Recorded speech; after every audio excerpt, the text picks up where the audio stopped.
Radio city podcast. Radio city पर कहानी पौराणिक भारत की।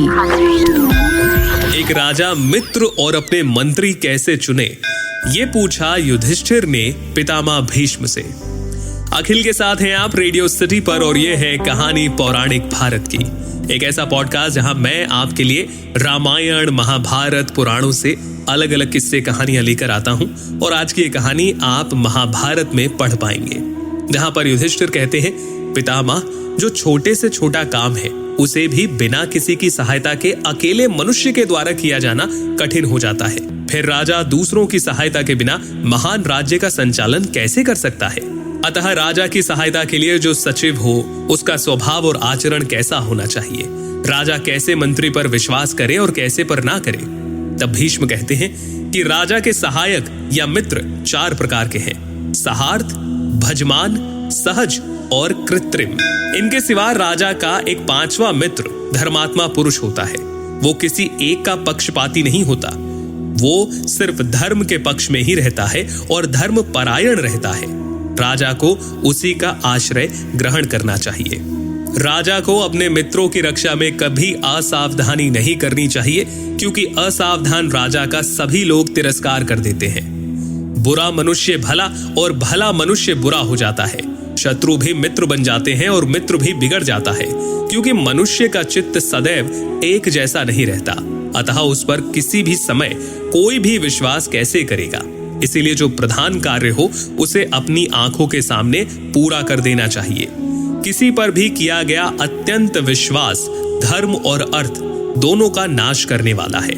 दूसरों पर किया हुआ पूरा विश्वास अकाल मृत्यु के समान है, क्योंकि अधिक विश्वास करने वाला मनुष्य भारी विपत्ति में पड़ जाता है। जिस पर विश्वास करता है वो उसकी इच्छा पर जीवन निर्भर करता है। एक तरीके से आप इसे ऐसे समझिए कि मैंने आपको मेरा एक राज बता दिया है और अब मैं आपकी इच्छा के हिसाब से काम कर रहा हूं कि कहीं आप मेरे उस राज को खोल ना दें। इसीलिए राजा को कुछ चुने हुए लोगों पर विश्वास करना चाहिए और उनकी ओर से भी शंकित रहना ही चाहिए, मतलब उन पर भी ध्यान रखना चाहिए।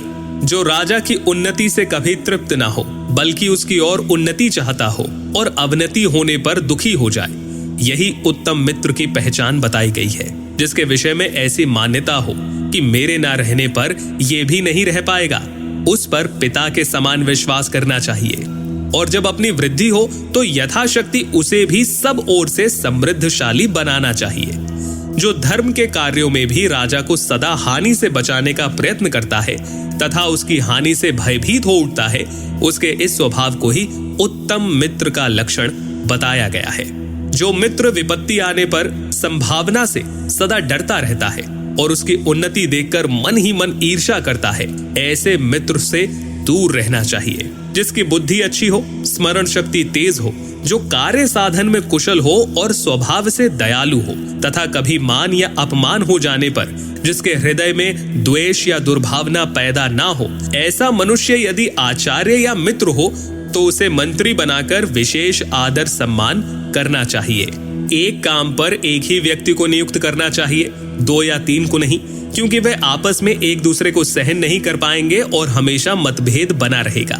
जो कुलीन, शील संपन्न, सहनशील, झूठी आत्म प्रशंसा ना करने वाला, शूरवीर, श्रेष्ठ, विद्वान और कर्तव्य अकर्तव्य को समझने में कुशल हो, उन्हें तुम्हें मंत्री पद पर प्रतिष्ठित करना चाहिए।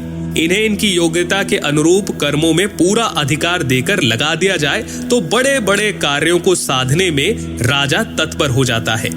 युधिष्ठिर, तुम अपने कुटुंबी जनों से सदा उसी प्रकार भय मानना जैसे लोग मृत्यु से डरते हैं।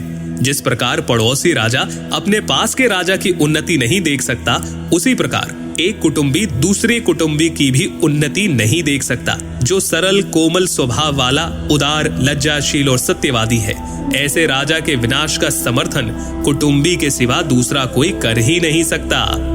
तो इस प्रकार से पितामह भीष्म राजा युधिष्ठिर को समझाते हैं कि एक राजा को किस प्रकार से अपने मित्र और मंत्री चुनने चाहिए। कहानी पौराणिक भारत की में फिलहाल के लिए इतना ही। सुनते रहिए रेडियो सिटी। रेडियो सिटी पर कहानी पौराणिक भारत की।